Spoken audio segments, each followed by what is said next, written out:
ये पाकिस्तान से नचनिया सीमा औरत हैदर आ गई, नाचने वाली गाने वाली थी ना भाई।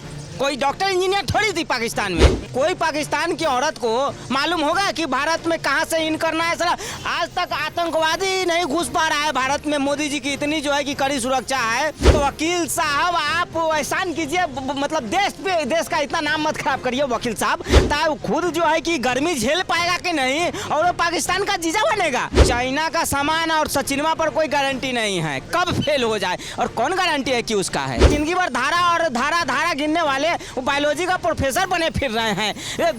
डीएनए टेस्ट होगा तब जाकर पता चलेगा। ये नेपाल के रास्ते आई है, हो सकता है नेपाल में रुकी हो रात दिन, वहाँ भी प्यार हो गया होगा किसी से, वहीं का प्यार का निशानी हो। गुलाम हैदर के साथ में मेरी भावनाएं जो गुलाम हैदर से जुड़ा हुआ है, भले वो पाकिस्तान का हो। कल को गुलाम हैदर के बच्चे में अगर पाकिस्तान के प्रति प्रेम जाग गया तो उस सड़क पर तो वो बम बन के फट जाएगा। जब तक वो बच्चा है तभी तक जय जय बोलेगा। जैसे 18 साल का हो जाएगा बम बनाना सीख लेगा, बम फोड़ना सीख लेगा, कहेगा पाकिस्तान जय, पाकिस्तान की जिंदाबाद करेगा वो साला बच्चा सब। पाकिस्तान के रग रग में, हवा में, धूप में, बारिश में आतंकवाद घुसा हुआ है, और वो जो बच्चा आया उसके कण कण में डीएनए में आतंकवाद घुसा हुआ। नमस्कार, मैं शिवम चौबे और आप देख रहे हैं सौगंध टीवी। पाकिस्तान से भाग कर आई सीमा हैदर जब 4 बच्चे लेकर देश में आई थी तो बवाल छिड़ गया था। अब बवाल इस चीज़ को लेकर है कि इसी देश के अंदर 5वां बच्चा भी हो गया है। नामकरण समारोह हुआ है, जनता के सामने नाम रखा गया और नाम रखा गया भारती मीणा। कहा जा रहा अब हिंदुस्तान में प्यार की निशानी हुई। वो जो 4 बच्चे आए थे कहा जाता है नफरत की निशानी थी, ये प्यार की निशानी है और भारत में हुई है, सनातनी बच्ची हुई है तो भारती मीणा नाम रखा गया है। क्या कहना चाहेंगे? नहीं, कुछ नहीं बोलेंगे, अब हमको बोलना ही नहीं है सर। बोल के तो हम लोग थक गए हैं, गला सूख गया बोलते बोलते। योगी जी कहाँ, पता नहीं योगी जी ध्यान क्यों नहीं दे रहे हैं। ये पाकिस्तान से नचनिया सीमा औरत हैदर आ गई, नाचने वाली गाने वाली थी ना भाई। कोई डॉक्टर इंजीनियर थोड़ी थी पाकिस्तान में, IAS IPS थोड़ी थी, ये नाचने वाली थी। पाकिस्तान में भाई तो वहाँ नाचती थी, मुझे गाती थी, और यहाँ आके नफरत की निशानी, प्यार की निशानी। जो वहाँ इसने अपने पति से शादी किया गुलाम हैदर से, वो नफरत का निशानी हो गया। 4 बच्चे पैदा की, 4 बच्चे तो जबरदस्ती तो पैदा होना ही हो सकता है ना, खुशी राजी से हुआ होगा। और आज हिंदुस्तान में आ गई, नेपाल के रास्ते। ये औरत जो है ना, ये ISI का एजेंट लग रही है। हाँ, अरे बताओ ना, तो कोई पाकिस्तान की औरत को मालूम होगा कि भारत में कहां से इन करना है। साला आज तक आतंकवादी नहीं घुस पा रहा है भारत में। मोदी जी की इतनी जो है कि कड़ी सुरक्षा है। जल सेना, वायु सेना, थल सेना यहाँ है, और सारे सेना को चकमा देके नेपाल के रास्ते आ गई भारत में। ये पूरा ट्रेनिंग ली हुई है औरत। ट्रेनिंग ली हुई है, आप बड़ा आरोप लगा रहे हैं, पर कहीं ना कहीं हिंदुस्तान में भी लोग हैं। अब वकील साहब सपोर्ट कर रहे हैं, बहन बता रहे हैं अपनी। अरे वकील साहब आप एहसान कीजिए, मतलब देश का इतना नाम मत खराब करिए वकील साहब। आपको भारत में महिलाएं बहन नजर नहीं आ रही है, माँ नजर नहीं आ रही है। और जब पाकिस्तान से भाग के आई है, कैसा करेक्टर है उसका, पति को उसने छोड़ दिया बेचारा। गुलाम हैदर का क्या स्थिति है? तो कह रही है बहुत ही बेकार व्यक्ति था, मारता पीटता था, महिलाओं का सम्मान नहीं होता था पाकिस्तान में, इसलिए हिंदुस्तान चली आई। अरे मतलब महिला पाकिस्तान में सम्मान नहीं होगा तो क्या हिंदुस्तान में आ जाएगा? हिंदुस्तान का होगा ठेका लेकर रखा है क्या कि वहाँ पति पीटेगा, पति मारेगा तो हिंदुस्तान में भाग आएगी? मतलब नानी का घर है, नानी का घर है कि नानी के यहाँ जा रहे हैं। बचपन में होता है ना, बच्चा सब गुस्सा जा रहे हैं नानी के यहाँ, है ना, वो तो नानी का घर थोड़ी है सीमा हैदर का। तो उसका पति भी तो है, हिंदुस्तानी पति है, कहता है मैं तो पाकिस्तान का जीजा बन गया हूँ। अरे उसे मतलब क्या बताए, खुद जो है कि गर्मी झेल पाएगा कि नहीं और वो पाकिस्तान का जीजा बनेगा। खुद लग रहा है जब पोलियो का शिकार हुआ है लप्पू चप्पू सा आदमी, और कह रहा है पाकिस्तान का जीजा बनेगा। अरे पाकिस्तान में आदमी आतंकवादी सब रहता है जी, ये आतंकवादी का जीजा बनेगा। आप बता रहे लप्पू चप्पू, एक बड़ा आरोप, मतलब आप बताना चाह रहे हैं कि कोई उसके शरीर में दमखम नहीं, पर वही लप्पू चप्पू ने बच्चा पैदा कर दिया। आप क्या बात कर रहे हैं? भाई साहब वो चाइना का सामान और सचिनवा पर कोई गारंटी नहीं है कब फेल हो जाए, और कौन गारंटी है कि उसका है? कौन गारंटी है? गारंटी है क्या? अरे AP सिंह कागज दिखा रहे हैं, कह रहे देखो। AP सिंह क्या कागज दिखाने वाले हैं? AP सिंह साहब को कुछ मालूम थोड़ी है। वो क्या डॉक्टर है, फिजिक्स के डॉक्टर है, बायोलॉजी के डॉक्टर है क्या AP सिंह साहब? हाँ, धारा जिंदगी भर धारा गिनने वाले वो बायोलॉजी का प्रोफेसर बने फिर रहे हैं। डीएनए टेस्ट होगा तब जाकर पता चलेगा। डीएनए टेस्ट की मांग कर रहे हैं आप? बिल्कुल होना चाहिए। क्या गारंटी है, नेपाल के रास्ते आई है, हो सकता है नेपाल में रुकी हो रात दिन, वहाँ भी प्यार हो गया होगा किसी से, वहीं का प्यार का निशानी हो।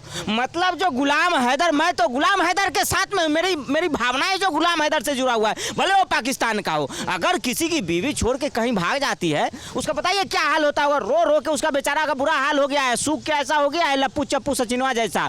और उसकी बीवी आके यहाँ पे देखिए जो है कि नाच रही है, गा रही है, ठुमके लगा रही है, क्या क्या नहीं कर रही है, तो देख कर उसके दिल पे क्या बीत रही होगी।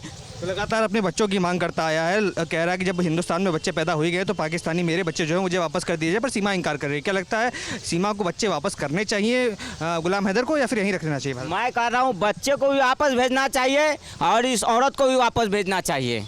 और जो एक बच्चा यहाँ हो गया वो कहाँ रहेगा? वो लेके जाए जहाँ लेके जाना है। पिता तो हिंदुस्तानी है ना? अरे भाई पिता धर्मशाला थोड़ी है भाई। ऐसी यहाँ जो है कि लोग कह रहा है महंगाई बेरोजगारी बढ़ रहा है ना, कुछ है नहीं। अब जिसको मन है वो भारत में आ जा रहा है। उधर बांग्लादेश वाला का मन कर रहा है भारत में आ जा रहा है, बर्मा वाला भारत में आ जा रहा है, पाकिस्तान वाला भारत में आ जा रहा है। अब भारत के आदमी कहाँ जाए? भारत के आदमी कहाँ जाएगा? ये 4 बच्चे गुलाम हैदर का है ना पाकिस्तान भारत में, उसका डीएनए तो उसी का होगा। जो जैसा पाकिस्तान कल को बोलेगा गुलाम हैदर को कि तुम अपने बच्चे से यहाँ पे बम फोड़वा, तो बम नहीं फोड़ेगा, वो बोलेगा कि नहीं फोड़ेगा। कल को गुलाम हैदर के बच्चे में अगर पाकिस्तान के प्रति प्रेम जाग गया तो उस सड़क का तो वो बम बन के फट जाएगा। और वो तो भारत माता की जय कहते हैं, बच्चे वहाँ पे खड़े होकर कह रहे थे भारत माता की जय, राणा संगा की बड़ाई कर रहे थे, पाकिस्तान की बुराई कर रहे थे। हाँ, तो जब तक वो बच्चा है तभी तक जय जय बोलेगा। जैसे 18 साल का हो जाएगा बम बनाना सीख लेगा, बम फोड़ना सीख लेगा, कहेगा पाकिस्तान जय, पाकिस्तान की जिंदाबाद करेगा वो साला बच्चा सब। और यहाँ जो है कि आतंकवादी फैक्ट्री खोल दे। तो आप कह रहे बाहर भेजना चाहिए तुरंत? बिल्कुल, मैं तो देश की सुरक्षा की बात है यहाँ पे। अरे आपको मजाक लग रहा है? देश की सुरक्षा की मैं बात कर रहा हूँ, आपको मजाक लग रहा होगा। मुझे देश की चिंता हो रही है, देश की सुरक्षा व्यवस्था है कि आने वाले समय में हमारे बच्चों की चिंता हो रही है। ये जितना गुलाम हैदर का 4-5 बच्चा है, ये आतंकवादी मानसिकता का है। इसका पालन पोषण तो पाकिस्तान में ही हुआ है ना। पाकिस्तान के रग रग में, हवा में, धूप में, बारिश में आतंकवाद घुसा हुआ है। और वो जो बच्चा आया उसके कण कण में डीएनए में आतंकवाद घुसा हुआ। वो बम बनाएगा, कल के आस पड़ोस के बच्चों को ट्रेंड करेगा, ऐसा ऐसे कनेक्ट करवाएगा और देश का माहौल खराब करेगा। और सीमा हैदर जो है ना, वो जो दिन रात लाली लिपस्टिक उपिस्टिक चिमका के जो है कि नचत रहती, गावत रहती है, और सारा पत्रकार के देखते हैं वहाँ मुँह भुरिया गिरत रहता है। पत्रकार सभी कम नहीं है। पत्रकार जो है ना, पत्रकार जब भी सीमा हैदर को दिन में एक बार देख नहीं ले, पत्रकार को खाना पानी हजम नहीं हो रहा। मैं देख रहा हूँ देश की पत्रकारिता का स्तर इतना गिर गया है। सीमा हैदर को देखने के बहाने जो है ना, जाके लोग बोल रहा है कि सीमा हैदर जी आपने क्या खाया, क्या पिया। अरे भाई पत्रकार उससे सवाल पूछो कि किस हैसियत से आप देश में रह रहे हैं, आपको किसने अधिकार दिया? आप संवैधानिक पद पे नहीं, आप संविधान का हनन कर रहे हो, संविधान ने आपको हक नहीं दिया, आप पाकिस्तान से आके इसके यहाँ। लेकिन पत्रकार लोग तो उससे सवाल नहीं पूछ रहा है। पत्रकार लोग जाके उसको गोद भराई में खीरपूरी चाप रहा है। पत्रकार लोग जाके उसके बच्चे के नामाकरण में जाके वहाँ मिठाई चाप रहा है ना। तो जितना पत्रकार है सबको पाकिस्तान भेजना चाहिए। पत्रकारों को भी भेजेंगे आप? पत्रकार को भी भेजेंगे। हम तो भारत के नागरिक है, भारत की आवाज उठाते हैं। आवाज तो आप कहाँ नहीं जाकर पूछ रहे हैं? हमने तो सवाल किया सीमा हैदर से। सीमा हैदर से सवाल पूछिए कि आप कब तक रहेंगे देश पर बोझ बन के। वो तो कह रही है अब तो जीवन भर यही रहना है। पत्रकार लोग भी कम नहीं है, जाके वहाँ खीरपूरी चाप रहे, मिठाई चाप रहे सीमा हैदर के गोद भराई में। जब प्रेग्नेंट हुई तब आप लोग पहुँच गए कि सीमा हैदर प्रेग्नेंट हो गई, प्रेग्नेंट फिर मिठाई खा के आए। जब बच्चा हुआ तब आप पत्रकार लोग वहाँ पहुँच गए, फिर मिठाई चाप के आए। जब बच्चे का नामकरण हुआ है, आप तमाम पत्रकार लोग फिर वहां पहुंचे हैं। आप लोग में हिम्मत क्यों नहीं होती है पूछने का कि आप किस हैसियत से इस देश में आए हैं? आपका ननिहाल है क्या? नानी का घर है कि नाना का घर है कि पापा का घर है कि ताता का घर है कि चाचा का घर है? मुंह उठाए चल दिए। मतलब सुंदर जहां देखे तवा पड़ा तो वहां बिताई सारी रात। पत्रकारों का यही हाल हो गया। सुंदर पाकिस्तानी आए नहीं कि सारा पत्रकार जो है कि उससे हिम्मत नहीं पूछने का। हमको ले चलिए एक दिन। ठीक है, ले चलेंगे आपको। चलिए, तो देखिए किस तरीके से जनता का आक्रोश कहीं ना कहीं सीमा हैदर के प्रति देखने को मिल रहा है। साफ तौर पर जब से भारत में आई है तब से लगातार आलोचनाओं का सामना करना पड़ा। हमारी भी बात हुई थी सीमा से और उन्होंने कहा कि जो लोग मेरी आलोचना कर रहे हैं वो मेरी परिस्थिति को नहीं समझते, मेरी स्थिति को नहीं समझते। एक बार वो मेरे नज़रिए से देखेंगे तब जाकर समझ में आएगा कि मैं क्यों यहाँ आई। आपके क्या विचार है सीमा हैदर के बारे में? कमेंट्स में लिख डालिए और तमाम ऐसी खबरों के लिए बने रहें। देखते रहें सौगंध टीवी। धन्यवाद। आप देख रहे हैं सौगंध टीवी, सौगंध वतन की।